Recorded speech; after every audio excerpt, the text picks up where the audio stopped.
तो finally AEW के अंदर बॉबी लैशली का डेब्यू हो चुका है और जॉन मॉक्सली की इस डिस्ट्रक्शन को कोई रोक नहीं पा रहा। अब तो ईवीपी भी भाग गए हैं भाई कंपनी छोड़ के। बहुत कुछ हुआ आज की डायनामाइट में जो कि हम डिस्कस करेंगे, आज पूरे शो को रिव्यू करेंगे। तो आप वीडियो को एंड तक देखते रहें, चैनल पर नए तो सब्सक्राइब करें और उस नोटिफिकेशन बेल को भी ऑन करना ना भूलें।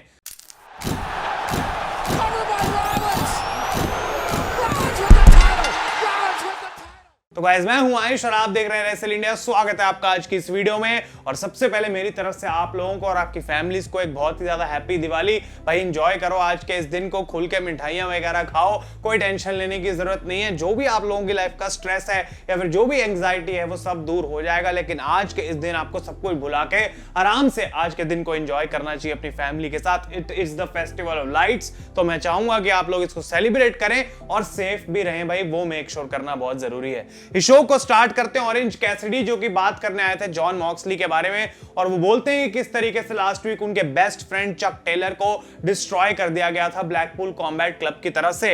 वो कहते हैं कि जो एईडब्ल्यू का करंट रोस्टर है वो बहुत ही ज्यादा यंग है और उनको एग्जैक्टली अभी पता नहीं है कि जॉन मॉक्सली कितना डेंजरस है और किस हद तक वो जा सकता है। लेकिन वो कहते हैं कि मेरे को अब इस चीज को संभालना पड़ेगा। मैं भी बहुत टाइम से बैकग्राउंड में बैठा हुआ था और हमको एईडब्ल्यू की बहुत ज्यादा जरूरत है और ये क्लियरली दिखता है कि जॉन मॉक्सली को एईडब्ल्यू की बिल्कुल भी कोई जरूरत तो है नहीं। तो जॉन मॉक्सली को एईडब्ल्यू चाहिए नहीं, इसलिए वो डिस्ट्रक्शन कर रहे हैं, वो कुछ अपना नया बनाना चाह रहे हैं। लेकिन ये जो यंग रोस्टर है जिसको अपना नाम बनाना है, जो एईडब्ल्यू में है, उनके लिए तो ये बहुत इंपॉर्टेंट चीज है ना। तो वो कहते हैं कि मैं सांप का अब सीधा सर ही काटने वाला हूं और मैं उसको चैलेंज करना चाहता हूं फॉर द एईडब्ल्यू चैंपियनशिप। तो जॉन मॉक्सली के लिए एक चैलेंज थ्रो कर देते हैं यहाँ पे एईडब्ल्यू चैंपियनशिप के लिए ऑरेंज कैसिडी। और ये चीज ऑफिशियली आज स्टार्टिंग प्रोमो में देखने को मिली। वो कहते हैं मेरा कोई कैच फ्रेज नहीं है, मैं कोई बेसिकली इतना इंपॉर्टेंट सुपरस्टार नहीं हूं, लेकिन अब ये कैरेक्टर चेंज फाइनली उनको दिखाना पड़ेगा, उनको स्टेप अप करना पड़ेगा बिकॉज अब वो अपने आप को थोड़ा बहुत एक सीनियर मेंबर कंसीडर करते हैं। इसके बाद एक एब्सोल्युटली फिनोमिनल मैच हुआ एडम कोल और बडी मैथ्यूज के बीच में। और यहां पे बडी मैथ्यूज का सिर्फ एक ही तरीका था जो कि इस मैच के एंड में प्रूव हो गया कि बिल्कुल सही तरीके से उन्होंने सोचा। एडम कोल को इतने बुरे तरीके से उन्होंने मारा, उनके एंकल पे अटैक करा कि मैच के बीच में एक पार्ट आ गया था जब डॉक्टर्स उनको लेकर जाने वाले थे। लेकिन बडी मैथ्यूज माइक लेके कहते हैं एडम कोल अगर ये पुराने वाला होता, एडम कोल तो कभी ऐसे भागता नहीं, लेकिन आज तो तू भाग रहा है। और क्लियरली ये बात पता लग जाती है जो मैंने बोली थी वो सच है कि you are a fragile person. और यहाँ पे एडम कोल को इतना गुस्सा आता है, वो वापस आके इस मैच को कंटिन्यू करते हैं। और ना ही सिर्फ इतना, काफी कमाल के तरीके से उन्होंने इस मैच को जीता भी, बिकॉज 2 बार पैनामा सनराइज लगाई जिसमें से एक आउटसाइड द रिंग थी और फाइनली वो अपनी नी लगाते हैं जिसके बेसिस पे इस मैच को जीत भी जाते हैं। और मैच के बाद वो थैंक यू बोलते हैं बडी मैथ्यूज को कि भाई तूने फाइनली मुझे दिखाया कि मैं रियल में क्या हूं। और बडी मैथ्यूज भी उस चीज से अग्री कर रहे थे कि भाई यही तो मेरा पर्पस था कि मुझे एक्चुअली में दिखाना है कि एडम कोल रियलिटी में है क्या। और उसी समय लाइट्स ऑफ होती हैं जब ये हाथ मिलाते हैं और जब वापस लाइट्स ऑन होती हैं तो मैलेकाई ब्लैक हाथ मिला के खड़े होते हैं यहाँ पे एडम कोल के साथ। और क्लियरली यहाँ पे इंडिकेट कर दिया गया है कि मैलेकाई ब्लैक वो बंदा होगा जो शायद सेकंड मैच लड़ने वाला है एडम कोल के अगेंस्ट। क्योंकि अगर आपको याद हो तो एमजेएफ ने स्टिपुलेशन डाली थी कि एडम कोल और रॉड्रिक स्ट्रॉन्ग के बीच में से जो पहले 3 मैच लगातार जीत जाएगा वो एमजेएफ से लड़ने का उसे मौका मिलेगा एट फुल गियर। और यहाँ पे एक प्रोमो भी कट करते हैं एडम कोल बैक स्टेज और वो बात करते हैं किस तरीके से कि एमजेएफ शायद ये बातें सोच रहा होगा कि अब वो और मैं फ्यूचर में कभी दोबारा दोस्त बन पाएंगे, लेकिन हम कभी दोस्त बन ही नहीं सकते, वो एक कभी लिखी नहीं जा सकती स्टोरी। तो एमजेएफ भी ऑब्वियसली ये दिखाया जाता है मैच के बीच में कि बडी मैथ्यूज वाला मैच देख रहे थे और उनको क्लियरली दिखा होगा कि एडम कोल कितने अच्छे तरीके से जीता है। और एडम कोल यहाँ पे बोलते हैं कि मुझे फर्क पड़ता है हमारी टीम से, एईडब्ल्यू की टीम से और उसके रोस्टर से, जो तुझे कभी पड़ेगा नहीं। तो उनके लिए मुझे लड़ना है और एक साथ हम अनडिस्प्यूटेड किंगडम मिलकर तेरे को हराना चाहते हैं, तेरे को डिस्ट्रॉय करना चाहते हैं, वंस एंड फॉर ऑल खत्म करना चाहते हैं। जो चीज पहले हमने तेरे साथ करी वो मे भी शायद थोड़ी एक्स्ट्रा थी, लेकिन वो इसी वजह से थी बिकॉज हम एईडब्ल्यू को प्रोटेक्ट करना चाहते हैं तेरे से। तो काफी अच्छा प्रोमो था और मे बी नेक्स्ट अपोनेंट अब एडम कोल का रहने वाले हैं यहाँ पे मैलेकाई ब्लैक।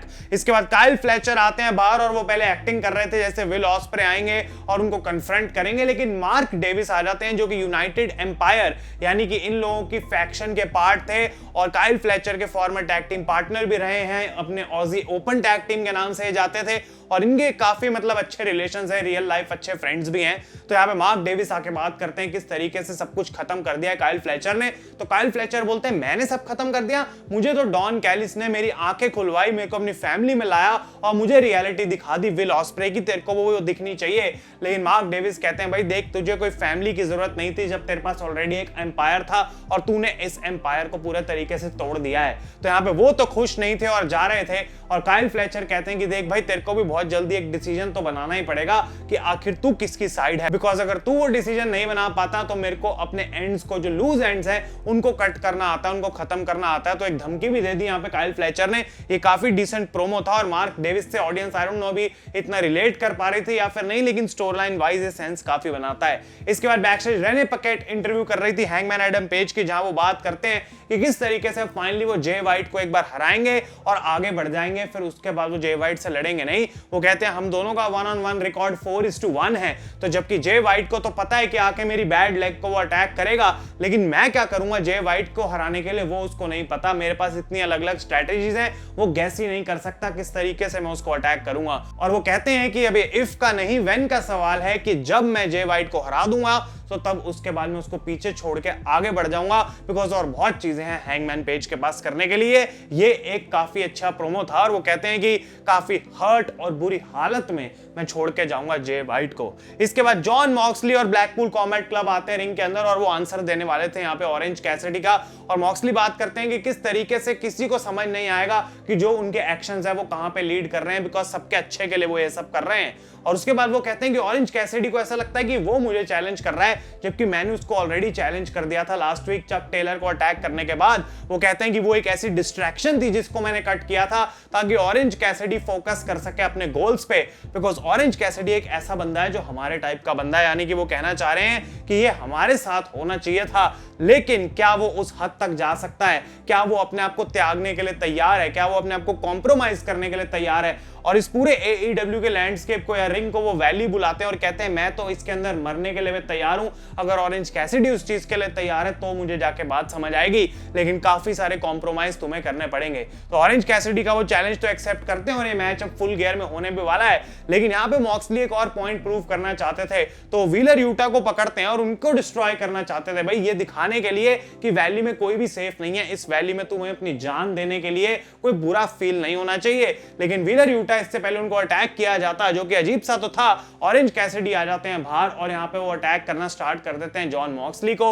उसके बाद डार्क ऑर्डर और ये रैफ्टर्स से नीचे आते हैं लटकते लटकते डार्बी एलिन और ये पूरी एक ब्रॉल कन्वर्ट हो जाती है, जिसमें व्हीलर यूटा पहले तो बचते हैं लेकिन उसके बाद साथ देते हैं ब्लैकपूल कॉमेट क्लब का सबको अटैक करने के लिए। लेकिन आज पहली बार काफी हफ्तों में थोड़ा सा अपर हैंड बेबी फेसेस को मिला, बिकॉज ब्लैकपूल कॉमेट क्लब को यहाँ पे भगा दिया जाता है और एक काफी अच्छी सी ब्रॉल हमें यहाँ पे देखने को मिली। ये अभी खत्म नहीं हुई कहानी आज शो में ब्लैकपूल कॉमेट क्लब की, वो हम डिस्कस करेंगे। लेकिन इसके बाद probably match of the night, क्या गजब मैच इन्होंने दे दिया, private party versus the young bucks for the AEW tag team titles. और स्टिपुलेशन ये थी कि अगर प्राइवेट पार्टी हारते हैं तो उनको अपनी टैग टीम को स्प्लिट करना पड़ेगा। और अनएफिंग बिलीवेबल मैच भाई, यंग बक्स ने पिछले 3-4 मैच जो दिए ना, लगता है मेरी बात सुन ली और बता दिया भाई ये देख ये कर सकते हैं हम, ये है हमारी एक्चुअल पोटेंशियल। लेकिन जो स्टोरी लाइन थी और पूरे तरीके से इस मैच के अंदर उस स्टोरी लाइन को दिखाया गया वो बहुत कमाल था, बिकॉज मार्क क्वेन को बुरे तरीके से डिस्ट्रॉय करके रैंप पे छोड़ दिया जाता है। यंग बक्स रेफरी को डिस्ट्रैक्ट करते हैं और ओकाडा वहां पे आके उनको एक टूम्बस्टोन लगा देते हैं,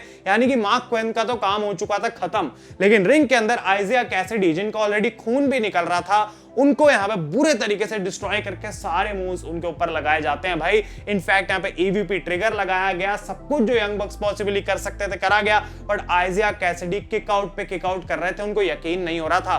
फाइनली यहाँ पे थोड़ा उनको ऐसे मूव लगाने पड़े जो कि हम यूजुअली देख नहीं रहे बहुत टाइम से, और वो केनी ओमेगा के मूव्स थे, यानी कि वी ट्रिगर और वन विंग डेंजर लगाया। लेकिन जैसे ही वन विंग डेंजर लगाया, मार्क क्वेन वापस आते हैं भागते हुए और कूदते हैं रिंग में basically to break that pinfall, और एक क्राउड को पागल कर चुका था इस पॉइंट पे, बिकॉज कमबैक यहां पे शुरू हो गया था प्राइवेट पार्टी का।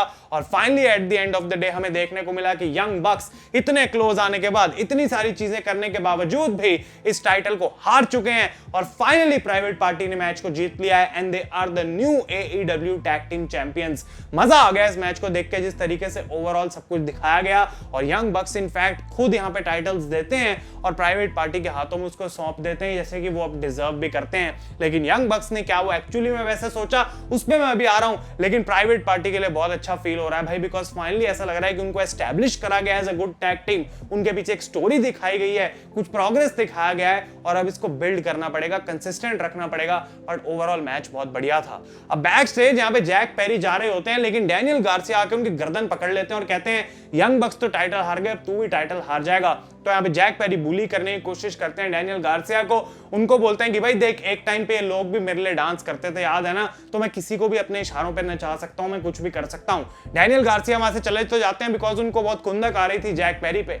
लेकिन जैक पेरी यहाँ पे जाते हैं और दिखाया जाता है कि यंग बक्स छोड़ के जाना चाहते हैं, फटाफट पैकिंग चल रही है और वो अरीना से निकलना चाहते हैं। और क्रिस्टोफर डैनियल्स जो कि जीएम है बेसिकली AEW डायनामाइट के, वो यहाँ पे गिड़गिड़ा रहे थे यंग बक्स के आगे कि भाई तुम क्यों जा रहे हो अरीना छोड़ के, अब तो सबसे ज्यादा हमें तुम्हारी जरूरत है, इस लॉकर रूम को तुम्हारी जरूरत है, तुम कहां जा रहे हो। और मैट जैक्सन बोलते हैं कि अब तो हम वर्क फ्रॉम होम करेंगे, हमारे टाइटल्स भी हम हार चुके हैं, हमारा यहाँ पे कोई लेना देना है नहीं, और वो वहां से चले जाते हैं। लेकिन ब्रैंडन कटलर को वहां पे छोड़ जाते हैं, उनको गाड़ी में बिठाने का इंतजार उनसे हुआ नहीं और ऐसा लग रहा था कि कहीं ना कहीं वो डर चुके हैं और थोड़ा उनको पता है कि अब क्या होने वाला है, कि ब्लैकपूल कॉम्बैट क्लब शायद उन्हें ही ढूंढ रहा है। तो वो तो निकल गए, लेकिन ब्रैंडन कटलर को बुरे तरीके से अटैक कर दिया गया और जॉन मॉक्सली चोक करके रखते हैं यहाँ पे जीएम को ही। भाई इस बंदे को कोई कौन बता सकता है, भाई ये तो जीएम है, इसको नहीं मार सकते तुम, उसको चोक करके रखा। और दूसरी तरफ से ब्रैंडन कटलर का हाथ बांधा जाता है और हथौड़े से क्लॉडियो उसके ऊपर अटैक कर देते हैं। तो एक बार फिर से डिस्ट्रक्शन पे डिस्ट्रक्शन यहाँ पे कॉज कर रहे हैं ब्लैकपूल कॉम्बैट क्लब। और लॉकर रूम में भी दिखाया जा रहा था कि पेपर श्रेड कर रहे थे यंग बक्स, यानी कि वो कुछ मिटाना चाह रहे हैं, हिस्ट्री कुछ तो करना चाह रहे हैं। आई डोंट नो क्या हो रहा है, लेकिन ये पूरी स्टोरी लाइन के अंदर इन्वॉल्व है सब कुछ। और आई थिंक फुल गियर वो डेट हो सकती है जब शेन मैकमैन हमें वहां देखने को मिले। तो इंटरेस्टिंग हो रही हैं चीजें और ये भी देख के मुझे बहुत मजा आया। इसके बाद बात करते हैं तो क्रिस जेरिको आते हैं और इस प्रोमो को मैं काफी शॉर्ट रखने वाला हूं। बेसिकली उन्होंने बोला कि मैंने काफी सारी चीजें AEW के लिए पहले कमाल की करी और ऑल ड्यू रिस्पेक्ट है मेरी जॉन मॉक्सली के लिए, लेकिन ये ROH चैंपियनशिप जीतने के बाद मैं ROH को एक ऐसे लेवल पे अब ले जाऊंगा जो लोगों ने पहले कभी देखा नहीं है। और अगर तुम मुझे अंडर एस्टिमेट करते हो तो तुम मुझे कुछ जानते भी नहीं हो अच्छे तरीके से। तो ये था यहाँ पे क्रिस जेरिको का प्रोमो। इंटरेस्टिंग रहेगा क्या वो इतना कुछ कर सकते हैं कि मेरा इंटरेस्ट भी फाइनली ROH की तरफ जाए। क्रिस स्टैटलैंडर ने आज कमील को हरा दिया और मर्सिडीज बने वहां पे शॉक थी, बिकॉज आज तक अनडिफीटेड थी यहाँ पे कमील और क्रिस स्टैटलैंडर, जो कि अब फ्यूचर अपोनेंट प्रॉब्ली होने वाली है मर्सिडीज बने के TBS चैंपियनशिप के लिए। उन्होंने कमील को हराया और मैच के बाद मर्सिडीज पीछे भेज देती है कमील को कि तू बैक स्टेज जा, और अटैक करती है यहाँ पे क्रिस स्टैटलैंडर को दिखाने के लिए कि मैं अकेली ही तेरे लिए काफी हूं। लेकिन फाइनली शो का जो मेन इवेंट था swirl Strickland versus Shelton Benjamin, जो कि खुद अनडिफीटेड थे AEW में, कमाल का रेसलिंग मैच इन दोनों ने दिया। भाई क्या बैक एंड फोर्थ चल रहा था, सीक्वेंसेस जो देखने को मिले और शेल्टन बेंजामिन की स्ट्रेंथ जो दिखाई जा रही थी। लेकिन फिर दूसरी तरफ स्वर्ल स्ट्रिकलैंड की फिनेस और रिवर्सल्स की जो ट्रिक्स हमें इस मैच के अंदर देखने को मिली। ओवरऑल बहुत ही कमाल का रेसलिंग मैच था, लेकिन स्वर्व को जीतना ही था बिकॉज इतने हाइप पे वो चल रहे हैं करंटली, और स्टॉम्प्स मार के यहाँ पे वो इस मैच को जीत जाते हैं। और मैच के बाद यहाँ पे दिखाया जाता है कि MVP रिंग साइड पे कॉल लगा रहे हैं, फोन कॉल, और लाइट्स ऑफ होती हैं और बॉबी लैशली आ चुके हैं यहाँ पे। और काफी सिमिलर सा उनका एंट्रेंस म्यूजिक था, लेकिन कोई पायरो वगैरह नहीं था, तो एंट्रेंस थोड़ी वीक लगी। लेकिन बॉबी लैशली कुछ वीक नहीं लगे भाई, बिल्कुल कमाल की ऑरा उनसे ड्रिप हो रही थी। कमाल का है, उन्होंने कोट सूट 3 पीस पहन रखा था, बहुत अच्छे तरीके से वो आए और उन्होंने स्वर्ल स्ट्रिकलैंड को आके यहाँ पे बेसिकली अटैक कर दिया। प्रिंस नाना को MVP साइड में चोक कर रहे थे जब डिस्ट्रॉय करा जा रहा था यहाँ पे बॉबी लैशली की तरफ से स्वर्ल स्ट्रिकलैंड को, और शेल्टन बेंजामिन भी वहीं पर थे और काफी सिक्योरिटी की भी पिटाई हुई, कुछ रेफरीज को उठा के इधर उधर फेंका गया और अपर हैंड मिला यहाँ पे ऑब्वियसली इस नई टीम को जिसका नाम बोला जा रहा है द हर्ट सिंडिकेट। और MVP माइक लेके कहते हैं guess who is in business now. तो बॉबी लैशली का अराइवल हो चुका है AEW में, सामने है स्वर्ल स्ट्रिकलैंड और ये बड़े मैच के साथ शुरुआत होगी इनकी फ्यूड की। इंटरेस्टिंग रहेगा देखना बहुत ज्यादा। लेकिन बॉबी लैशली का अराइवल डेफिनेटली वो एक मसल पावर ऐड करता है, एक और नई बढ़िया स्टोरी लाइन ऐड करता है, जो कि आई थिंक बहुत कुछ करा जा सकता है इसके साथ आने वाले टाइम में in AEW। House of Black versus the Hurt Syndicate, सोच के देखो एक बार क्या कमाल हो सकता है, क्योंकि 6 के 6 सुपरस्टार्स जो इन्वॉल्व होंगे उस चीज के अंदर वो बहुत मस्त हो सकते हैं। लेकिन तीसरा बंदा कौन होगा जो हर्ट सिंडिकेट को ज्वाइन कर सकता है, वो आप लोग मुझे कमेंट्स में बताएं। यह था आपका आज का AEW डायनामाइट का रिव्यू। गाइस वीडियो आपको अच्छी लगी हो तो इसे लाइक जरूर करें। Once again happy Diwali to you. कल मिलेंगे आपसे नई वीडियो में, तब तक के लिए मैं हूं आयुष और आप देख रहे हैं रेसल इंडिया।